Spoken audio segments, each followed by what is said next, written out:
will be collecting your questions on note cards, as I said earlier, and Brian and Cheryl will be distributing those, and they will bring them up to me after they've collected them all. I'll begin this portion of the forum by asking each of the candidates 2 prepared questions, and then we'll open up the questions from the audience. Each candidate will have 1 minute and 30 seconds to respond. I'm sorry, we'll change that for the sake of time. Each candidate will have 1 minute to respond. Please feel free to give shorter answers, as this will free up time for more questions. As a reminder, the timekeepers will hold up a yellow card when 15 seconds remain and a red card when time has expired. We thank everyone in advance for their cooperation in treating all participants in tonight's event with the courtesy and respect they deserve. So let's get started. The first question: Wayzata schools are committed to preparing each and every 4-year-old to be ready for kindergarten, but we have unmet needs. The district applied for the new voluntary pre-K state aid, but was denied. Despite our collaboration with IOCP on the Caring for Kids initiative, school readiness programming, privately funded tuition support from several early learning programs, and Pathway 1 and 2 scholarship funding, we are serving approximately only 1/3 of the 4-year-olds that would meet income eligibility criteria and benefit from a quality pre-K experience. That means close to 100 4-year-olds that would benefit are not getting a quality preschool experience in our community. The question: what strategies and investments do you propose to ensure all children entering kindergarten are ready? Each candidate will have 1 minute to answer the question, and we'll begin with Representative Anderson. Thank you, Adam.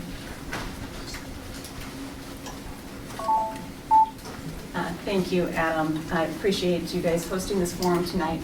As I mentioned in the auditorium, I carried the legislation to increase early childhood education funding. We were ultimately increased funding by $48 million on this front. It was with great bipartisan support, and I'm happy to have carried that legislation. However, as part of the education package, Governor Dayton had a piece in there that said that was dealing with the voluntary pre-K programming. But instead of the governor putting it into the early childhood education scholarships, like the Republicans proposed, he instead based it off of what your school was. So rather than basing it off of the actual families that need it, he based it off of schools. And why is that a problem? Because right now, 32,000 kids are receiving that assistance in the Minneapolis-St. Paul schools, in the schools that qualify for it. However, 700 of those kids do not meet the income eligibility, but are still getting that. If we were to focus that money on the kids that need it the most, kids like the 100 here in the Wayzata School District would have gotten funding and would have gotten the help that they needed. Thank you. Deb Calvert, you're next. Yes. Thank you. So I believe, is this even on? Yeah. Yep. So I believe that that targeted scholarship funding to our children most at risk of falling behind academically is the best way. So I do have some agreement with my Republican, hopefully future colleague in the legislature. And we know from studies that early childhood education provides a 16% inflation-adjusted return on investment. And according to a presidential report, The Economics of Early Childhood Investment, it is estimated that it could translate into an increase in GDP of nearly 0.5%. So that's gross domestic product. So this is not an expense, this is an investment that pays real economic dividends in economic strength and social cohesion. So I do believe in targeting scholarships to families that most need it, and it shouldn't be dependent on your zip code. Thank you. All right, thank you. Paul Anderson? Well, I think everybody agrees that high-quality pre-K leads to kindergarten readiness. Access is important. Most families in Senate District 44 have the ability to choose good programs that they wish, but not all do. And so for me, it's to focus our attention on scholarships for the kids that need it most, the families that need it most. We also need equitable funding for districts who choose to offer programs based on local needs. Can't have the state picking winners and losers like happened this year when Wayzata applied and wasn't able to get the funding. It shouldn't be a competition, and it shouldn't be mandated. Jenny Cleveland. I don't know many of you in this room, but what I'd like you to know about me is that I'm a guardian ad litem for child protection. So I see a lot of children who are in need, and not all of them are economically disadvantaged. So unlike my opponent, I would have supported Bill 2749, and I would have funded the pre-K program that the governor supported. No child should be left out of early pre-K. It's just, we know from the statistics that it reduces crime. It is the best way for a child to start out, and they don't get to pick their parents. So even if they come from very affluent families, it doesn't mean the parent is going to put them in a high-quality pre-K program. Let's keep public education public. Thank you. Representative Applebaum. Is this necessary? Yeah, I know. We have a pretty small I room know. and not a lot of time, but anyway, thank you for being here. Thank you, Adam. I co-authored a bill that would have provided universal pre-kindergarten to 47,000 kids throughout Minnesota and would have saved the average Minnesota family $11,000 in childcare costs. That is my belief. I believe that every single 4-year-old deserves to have the type of education that I was lucky enough to receive when I went to Hopkins Public Schools my whole life. And you mentioned, Paul Anderson mentioned that people in our community can afford it. Well, most Minnesotans can't, and we are running for either state representative or state senate. We have to do what's right for everyone, not just focus solely on our own situation or what may be best for our neighbors and community members. So I'll continue to support a universal approach. I think every kid deserves an opportunity to be successful regardless of how much money their parents make. Thank you. And then Patty Meyer. I think that every child should be ready for kindergarten. And I also know that the best teacher in early ages are your parents. And I think the parents need to spend more time with the children and help them to get ready. Now, we have situations where we have parents that aren't familiar with our education system, and maybe that's something where the school districts can work together with the community to help educate the community on how important it is to get your child ready for kindergarten.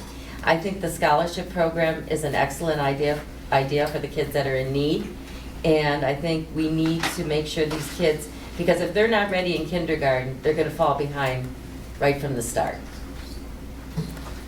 Thank you. It's like the old days of Phil Donahue. I'm old enough to remember that, actually. They pass the mic. I know. Well, his was cordless, I think, right?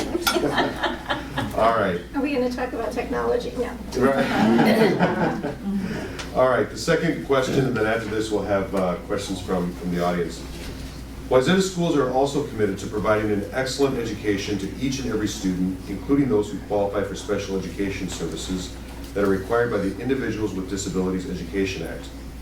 Special education costs are, however, largely underfunded, resulting in significant budget stress as districts are forced to cover this cross-subsidy. In 2015, 7.5% of our district's operating budget, or $9.2 million, were taken from the general operating fund to cover this shortfall in special education state funding. The question is, how would you address this growing special education cross-subsidy? Again, each candidate will have 1 minute to answer the question, and we will begin with Jenny Cleveland. As a first-time candidate, it's always difficult to go first answering a question. But what I'd like to say is this. This question pits the general population against the special education population. These are all of our students. It's not your child or my child, it's our community. And I think the best way to deal with this is to fund our schools at the level that they need to be funded. If we write a mandate in a piece of legislation, we need to also fund that mandate. And as Deb mentioned earlier, we need to talk to our federal representatives and our federal senators and say, show me the money. We need the money. But what I want you to know is that in 2015 and 2016, because the current legislature has underfunded our schools, we have had to increase our class size by 1. And in 2016 and 2017, we've had to make up $1 million. And it pits one family against another. It's the legislator's job to fund the schools. Thank you. The next is Paul Anderson. Well, for me, let's align services required with funding provided so subsidies aren't needed. We've got a situation where the federal government passed IDEA back in 1975 and has never fulfilled their obligation. That's a serious, serious problem. The state has put mandates on the school districts and they're not fulfilling. So you've got a situation where Chair McCullough and Dr. Anderson and the school board are fighting for or saving a gap, putting 7.5% of their general fund into special education to make up the gap. That's unfortunate and it's not okay. So the federal government and the state has to fill those gaps. We can't have unfunded mandates. And we also need to identify as best we can the learning differences earlier so we can provide interventions faster and more effectively. All right, thank you. Patty Meyer. We've done a lot of talking tonight about special education, and I think we all agree that it's an important need in the school districts, and the students are special people that need to be educated also. Now, I think whoever gets elected here, I hope whoever it is, does something about this with the feds. I mean, maybe get them involved and maybe lead the coalition with the other legislators in St. Paul to put some pressure back on Washington to get some money. We're not going to get our full 40% probably out of them, but let's get something out of them and keep putting the pressure on them. And I think we talked about these unfunded mandates. Again, we need to do something about that because there seems to be inequality in funding for all sorts of school needs. Thank you. Representative Applebaum. Thank you. Well, like many people have said before, IDEA is woefully underfunded, and that consequently puts pressures on the state government, and that puts pressures on local school districts to make up the difference. I can assure you that if reelected, I will not support a budget that doesn't reduce the need for special education cross subsidies by at least 25%. In speaking with members of the Wayzata education community, Hopkins, Minnetonka, it seems to be generally advocated for that that's a priority for this district, and it's not only better for special education students and teachers, but every single student, teacher, staff member in the public school system. So I can promise you that, and I look forward to continue to work on this issue. Thanks. Thank you. Deb Calvert. Oops, sorry.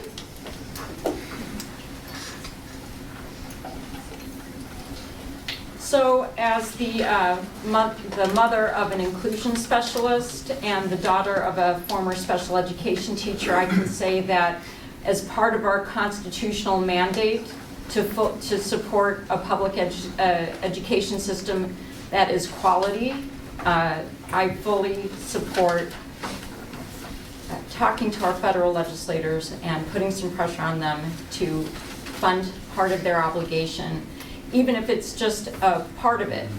So 85% of the remainder, 85% of the remainder of the 60% is the state's obligation.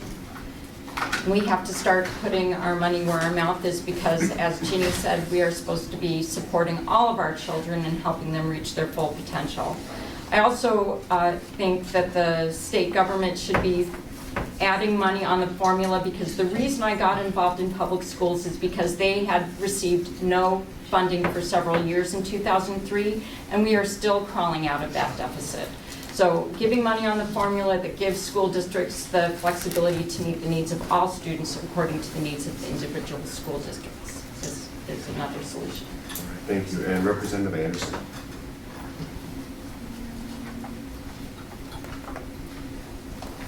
I mentioned a little bit in the auditorium what we're doing on special education funding.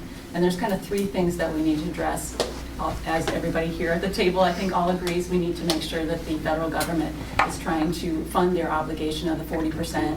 On top of that, the state needs to step up to the plate too and provide more funding on special education so the schools aren't doing the cross-subsidy. But the third thing, and this is something that we actually were able to achieve here in this last legislative session, we reduced the paperwork for special education funding by for special education by 50%. And what that means is it's getting rid of some of the mandates that are unnecessary, that just make it more difficult for our school districts to do special education for our kids. And that, I think, is really huge. It was something that special education educators came to the Capitol and said, we would like to see a reduction in paperwork because they spend so much time on just that alone. But on top of that, we need to be reaching out to our special educators too and see what are some other things that we need to do, what are some mandates that are on the state level that we need to eliminate that still give quality education to special needs students, but also makes it so that it's not so onerous for them to be providing the services that they do to the students.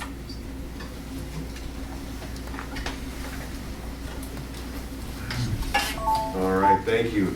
So at this time, we're going to have the questions from the audience, and if you haven't already given your note cards to either Cheryl or Brian, it looks like there's some back that they're consolidating.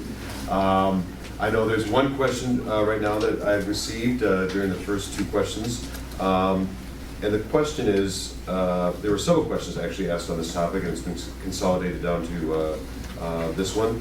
Do you believe creationism should be taught in the public school science classrooms? And while it comes across a yes or no question, if you can elaborate on your position, that would be great. And we will begin with Representative Applebaum.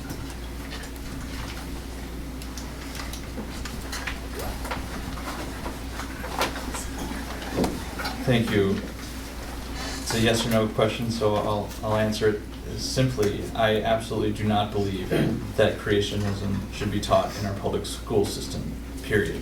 We have a separation of church and state in this country, and if creationism, someone wants to teach creationism in schools, they can do it in a parochial school or other sort of private religious institution. But in public schools in the United States and Minnesota, creationism cannot and should not be taught. Thank you. Patty Meyer? I'm going to agree with John. I don't think it should be taught in the public schools. I think it's something that can be taught in the private schools or at home or through the churches.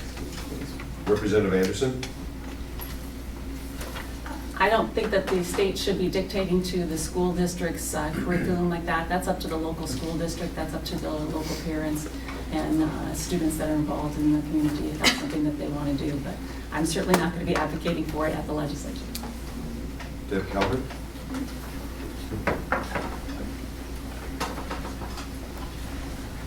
I believe in science, and I believe in the separation of church and state, and I would oppose teaching intelligent design, otherwise known as creationism, in schools. That has a place, and if you would like to teach it, you may teach it in a private religious school or a private school, but it has no place in public education. Paul Anderson? I agree with Representative Anderson. This is a local control issue, but I have no expectation or don't believe that it should be taught in schools. And finally, Tony Cleveland? No, I would not. I would not support that. I agree with John Applebaum's answer. If you want to do that in a religious school, fine, but not in your public school.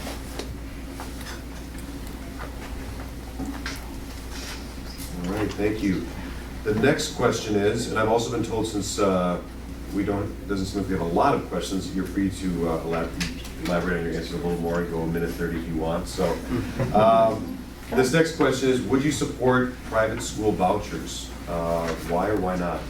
And we will start with Deb Calvert. I don't support private school vouchers because, first of all, I think that it shouldn't matter where you go to school. I also think that vouchers, along with some other school choice issues, give a false choice to parents who are already struggling with income, that they can attend private school, which may be beyond their means. And I think it's more important for us to fund our schools adequately to provide great schools in every community. And I think it's just a way of diverting public school dollars into private school coffers. Thank you, Representative Anderson. No, I don't. I think that when it comes to the issue of education, I would rather see us focus on making sure that parents have the tools that they need to supplement their child's education. So I've been a co-author and carried legislation to expand the K-12 education tax credit and deduction in the state of Minnesota. And what that does is it allows parents to be able to either buy a computer or other equipment that helps supplement the education of their child and get a tax credit for it. Now, I know my opponent is not a real fan of that. She's lobbied, hopefully that's okay for me to say, she's lobbied me quite extensively to get rid of expenditures, tax expenditures on this level. But I will tell you it's an important tool for our school parents. I've also authored legislation that would expand that to pre-K, so for parents that are buying books and things of that nature to help their child even at that level. I think it's an important tool for them to have, and the more that we can do to support parents, to support their schools, I think it's a good collaboration. All right, thank you. Jenny Cleveland. Without sounding catty, and I know when I say that I should probably not make the statement, I'm glad you finally answered my question. I have lobbied extensively to stop tax expenditures, which is $15 billion spending in the tax code as opposed to in the budget where you can see it more readily and more easily. I believe that those emails went out to you several years ago, so I'm glad to finally have an answer for that. The question is about vouchers. I do not believe in school vouchers. I believe in excellent public education for all students. And I believe in equal education for all students. That's my choice. All right, thank you. Paul Anderson. Well, we're very fortunate to have an incredible school district here in Wayzata and in Senate District 44, where we're all trying to be elected to. We've got 5 school districts that Deb and I are racing for. I do believe in choices for families. I do believe in expanding the tax credit. But the biggest thing that can be contentious with regards to the current governor. He's not going to support it. What I do strongly support are school opportunity scholarships for those who desperately need it and need opportunities to get to schools that will help them achieve. And this goes to the opportunity issue as well. Thank you. Patty Meyer.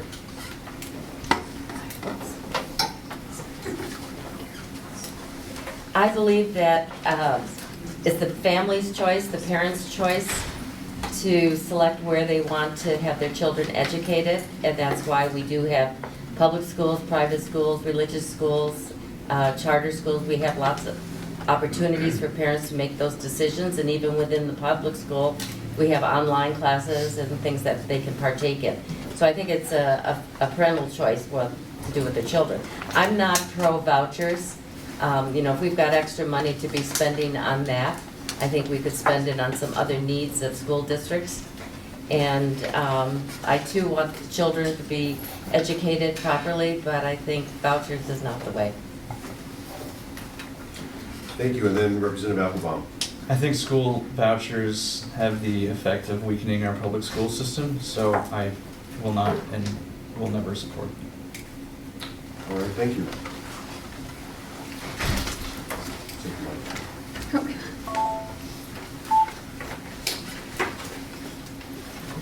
All right, next question is a bit of a two-part. Do you have what is your opinion, or do you have a position on teachers' union and teacher tenure? If you do have a position, what is it? We will begin with Paul Anderson.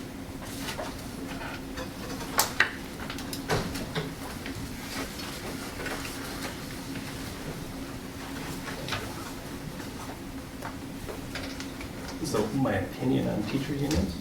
And teacher tenure. Okay. Teacher tenure. Well, let's jump to teacher tenure. I think this is an important issue for school districts to work on. This is when you're in an industry that we are looking for the best teachers regardless. We're looking for the best teachers in each classroom for our kids. We're looking for a diversity in teachers of color. If you have a teacher tenure situation where you're penalizing or removing teachers that are last in, first out, I don't believe that's a good situation. So I certainly appreciate the history in this, and I appreciate the teacher union and they representing the teachers that are doing an amazing job. Again, I'm a product of the Wayzata schools, but I think we need to move into a more present-day form of tenure. All right, thank you. Jenny Cleburne. I do support teachers' unions. I believe unions allow for democracy in the workplace, and I do believe that they balance power. As a mediator, I participate in many, many negotiations and many, many union and management conversations. And I firmly support unions. As far as tenure is concerned, I believe tenure allows a teacher an opportunity to advocate for the needs of the student. And by the protection of tenure, they can push administration to do their jobs better. There are always opportunities to remove an inadequate teacher through proper administrative procedures. So to that, I would say yes, I support tenure, and yes, I support teacher unions. Okay, thank you. Representative Applebaum. Well, I support teachers' unions and unions of any kind that allow people to come together, collectively organize and bargain for what's in the best interests of themselves and of the people that they are serving in their profession.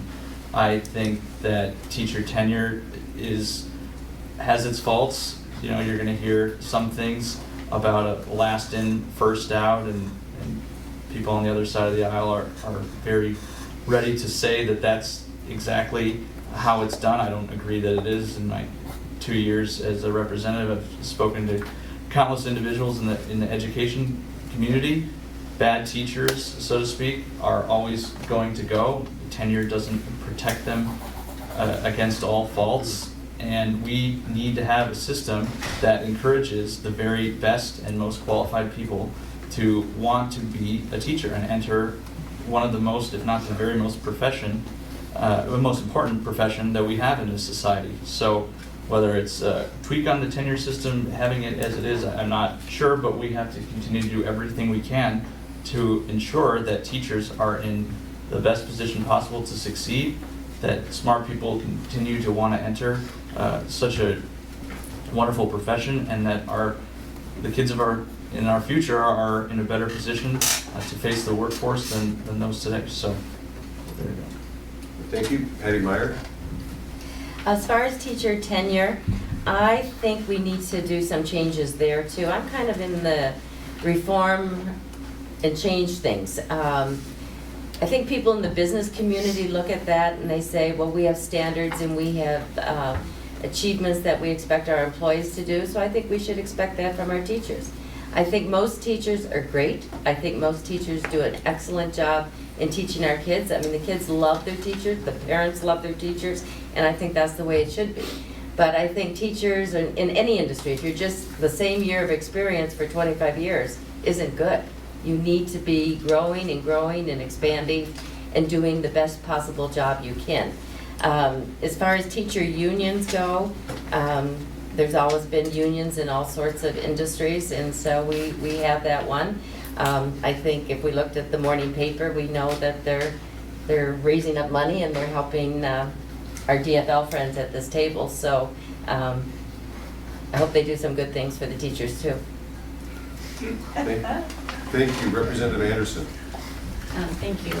I just want to say Adam has been a great resource for me. He has done great communication on the needs of the teachers union at the Capitol when we've addressed issues that are specific to teachers' professionalism. On top of that, his predecessor, Jody, was very good too, great communicator with me. So I feel very blessed that from the Wayzata School District, the Teachers Union has had a very open door and has been willing to share their thoughts on education policy overall. As you all know, because I mentioned in the state auditorium earlier, my husband Paul is a school teacher. He teaches physics. He used to do contract negotiations in a past life. Unfortunately, he doesn't have to do that anymore. So I hear from him the perspective of a teacher engaged and involved in the teachers union as well. But I do want to talk about the last in, first out that Representative Applebaum had mentioned earlier. And the reason that this is a concern for me and why we need to eliminate this is imagine that you have 3 very qualified candidates. And one candidate is hired at 1 o'clock, the second candidate is hired at 1:05, and the third candidate is hired at 1:10. When it comes time for a school district, if they unfortunately have to lay off somebody, they have to lay off the person that was hired at 1:10, not based upon their qualifications, not based upon the needs of the school district, but because they were the last person hired. This is why we need to change last in, first out. It's a bad policy. It doesn't set our schools up to be successful, and I would hope that everybody supports it. And Deb Calvert. So I'll start with the union relationship. I had a wonderful discussion with Superintendent Anderson yesterday, and I asked him about the relationship with the union here in the school district, and I know it's the same in the Hopkins School District. They are our partners, and these are our professionals who know what we need in the classroom. So I view the teachers union as a partner, and I believe that tenure has a place, because my mom was her teachers union rep for some time, and she was a school psychologist who would have to advocate for some unpopular views for her special education, her students with special needs as a special education teacher. And we want our teachers to speak freely, to advocate for our children without retaliation. So I believe that our unions have a place. And in talking to Superintendent Anderson, he said they've been wonderful partners and understand in lean times that they have to tighten their belts along with the rest of us. So I don't see them as adversaries, I see them as partners. We are grappling with the problem of retaining and recruiting and retaining teachers of color to help close the achievement gap. It's something that I did talk with people in the teachers union in admin, and it is something that we have to start working on. I know that in terms of removing bad teachers, there's a TD&E law from 2011 that simply needs to be enforced, and we don't need to change the tenure law regarding removal of poor teachers. All right, thank you. I'm going to ask one more question, and then we will move to closing statements from each of the candidates. The last question is, which state laws regarding public education do you feel are effective and should continue? And what do you feel needs to be reformed, and what would that reform look like? We will begin with Patty Martin.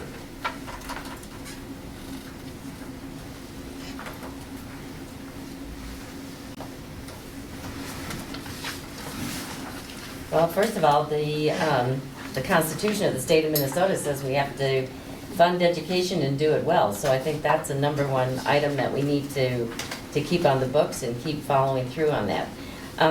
Some of the laws too, I'm not 100% sure on all of them, to be honest with you, but I think there's some things perhaps with the testing that's been an issue as far as standard testing and the reading and math grade level testing. I think we need to test our children and make sure that the results that we get, we use them wisely and take the best practices from that and move forward.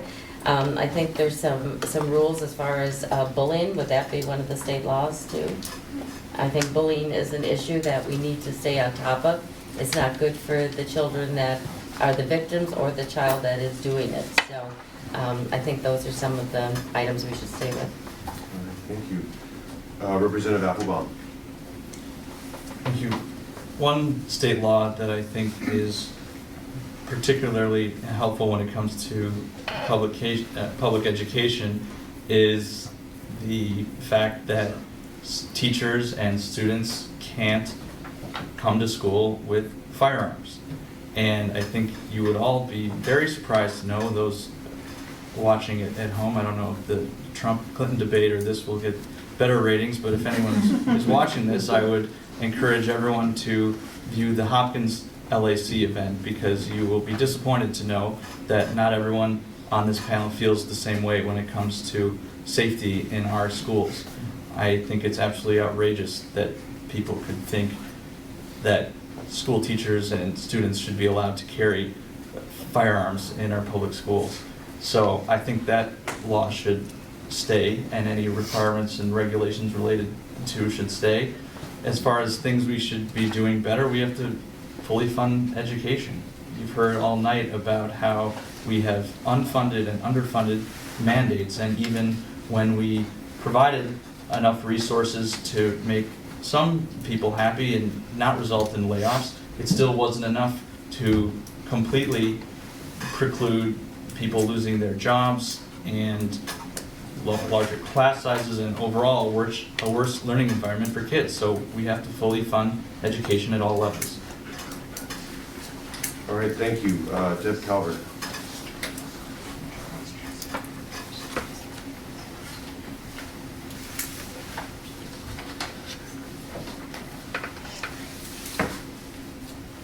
There are many requirements of our schools, but the number one requirement of our state is a constitutional mandate to provide quality public education. It is in our Constitution. It's one of two constitutional mandates: education and transportation. I believe that we need to provide a fair and equitable education statewide. So there have been efforts to recreate the Minnesota Miracle, and we have to be very deliberate about how we go about that kind of effort, because there are always winners and losers, and we have to make sure that our investments are fair and equitable statewide. There are issues having to do with integration, making sure that students of color are not isolated in different communities. And I think that our schools in the West Metro are just starting to face some of the challenges with integration as we have people of color moving into our communities.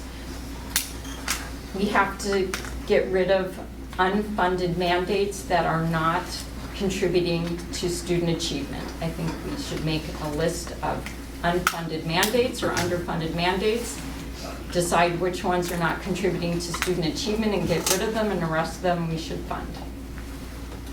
All right, thank you. Representative Anderson.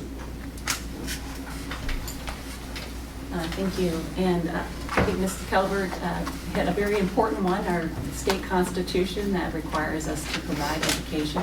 I think our founders got it right from the very get-go, which is really nice to have. But when I look at education, I'm beating the drum here, talking about early learning scholarships. I think that is a great tool that we put in a tool chest for our kids. I think that the more that we can target it towards those that need it, that are most at risk, we're going to get a great return on our investment, and I think that that's really important. I do want to emphasize, though, that we shouldn't be basing it off of the zip code. It should be based upon where the kids live. So no matter if you live in Wayzata and you are struggling, or if you live in Minneapolis or you live in Duluth, if you are struggling, you should be able to have access to the early learning scholarships that are available. Thank you. Jenny Cleaborn. In 44A, we have 3 school districts. We have Osseo, Robbinsdale, and Wayzata. I think the most important thing that we can do is fund our schools in an equitable way, based on the needs of the community, and have a formula that allows for fair and equitable education. From pre-K through post-secondary, we need good, adequate funding for education. Currently, Wayzata is doing pretty well. We've had extensive population growth. and it's allowed us to not have the cuts that other cities have faced. However, in Plymouth, the quality of your education does depend on your zip code. According to a New York Times report, if you are fortunate and your parents bought a home in the Wayzata district or open enrolled you at some point in time, you are working at a 2.4 grade level ahead of national norm. If you live in Robbinsdale, you are at 0.25 below the national norm. If you are in Osseo, you're at 0.3, just above the national norm. In Plymouth, education should not depend on your zip code. Fully funding our schools is critical, and for that I say we must do that and stop unfunded mandates. Thank you, Paul. Well, I do appreciate the accountability benchmarks, which include the Ready for K and rating by third grade, math by eighth grade, and college and career readiness graduation. With regards to reform, as I talked about earlier, with regards to the funding formula, it just is, it's too confusing. It's not helpful to school districts like Wayzata, who need to have their hands untied, and we need to have more local control where we can have, again, Chair McCullough and others manage these funds better than the state telling us how to do it. All right, thank you. And at this portion of the program, we're going to begin wrapping up. So I will begin with Deb Calvert. You can begin with closing remarks and just pass the mic down to your right. All right.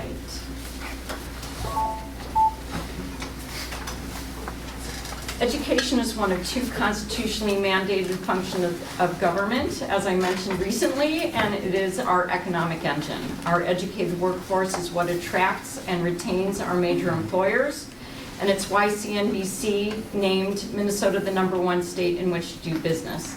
I joined the Hopkins LAC in 2003 when schools were just beginning to suffer from state cuts and shifts, and stayed engaged as it got serious enough to affect credit ratings.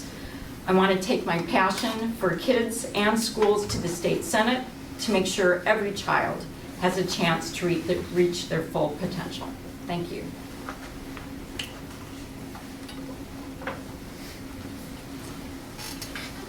Well, as I said in the introductory remarks, this is personal for me. This was my high school. I met my wife not 500 feet from here for the first time and fell in love with her.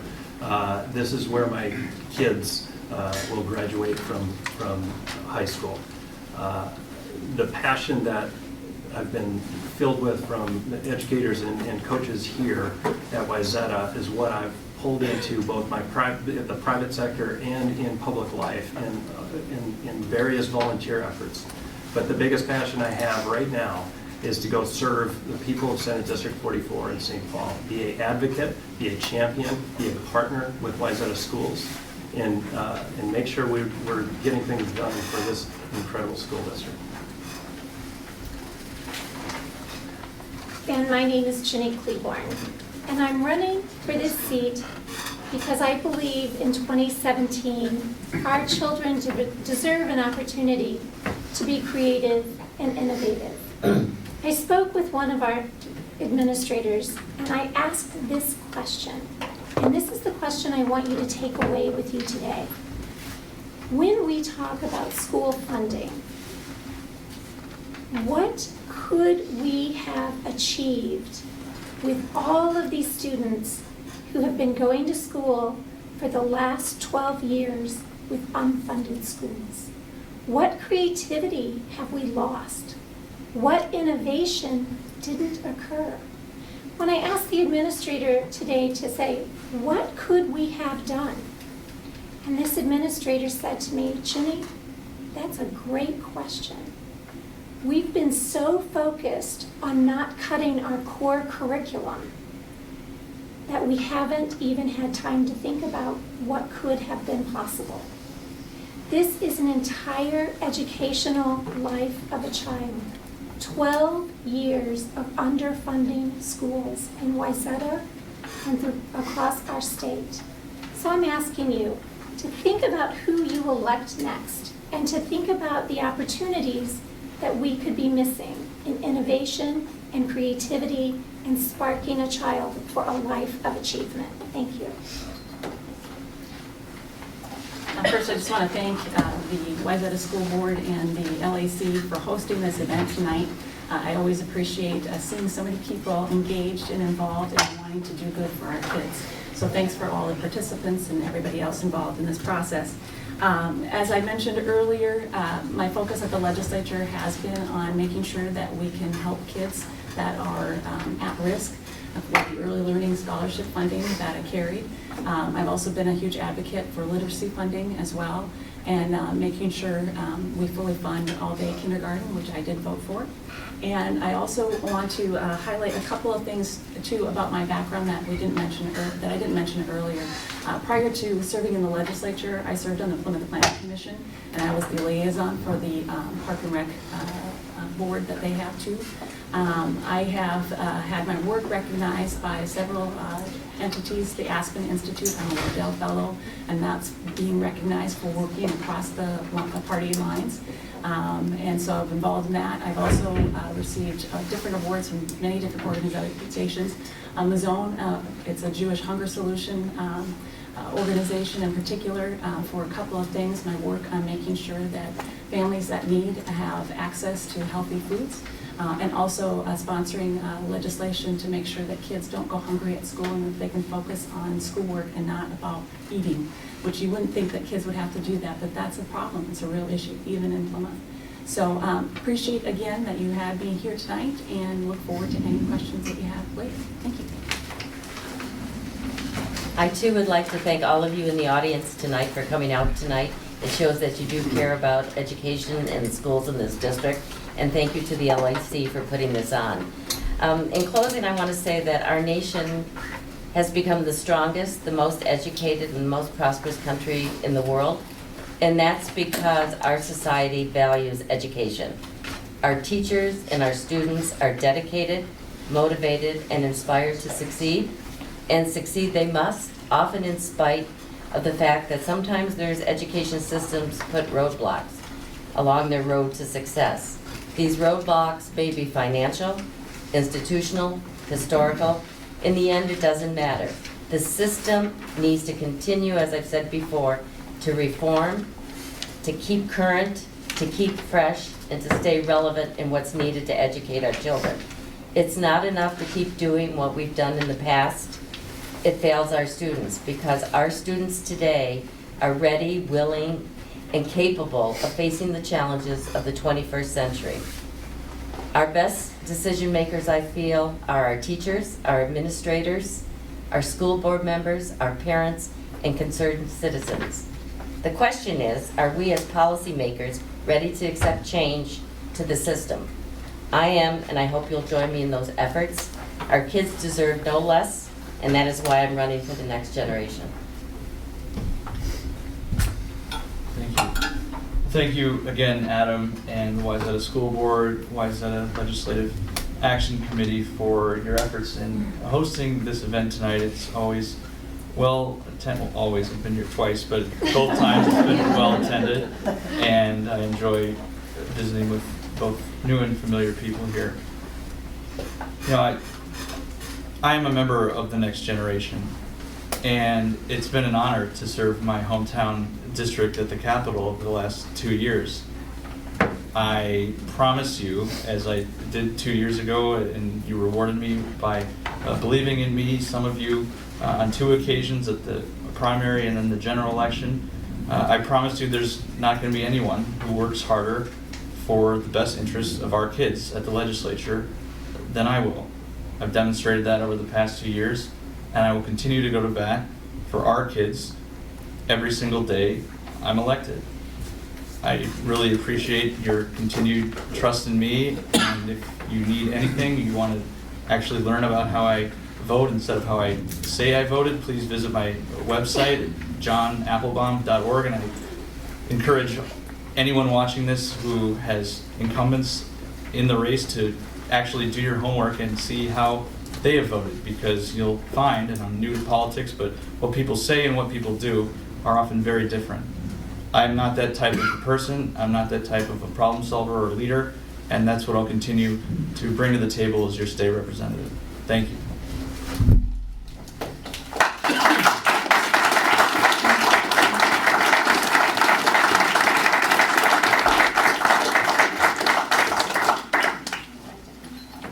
All right, I want to thank each of the candidates again for taking time out of what is likely busy schedules to join us in this very important event. We greatly appreciate the opportunity to learn more about each of you and your positions on education. I also want to thank the audience for your attendance tonight, and if you have any questions or questions that weren't answered tonight, feel free to contact the candidates directly, which you can do so at the end of this evening. So at this time, if you'd please move out to the hallways so that our volunteers can set the classrooms back up for school tomorrow. Thank you all very much, and thank you again to the candidates. Thank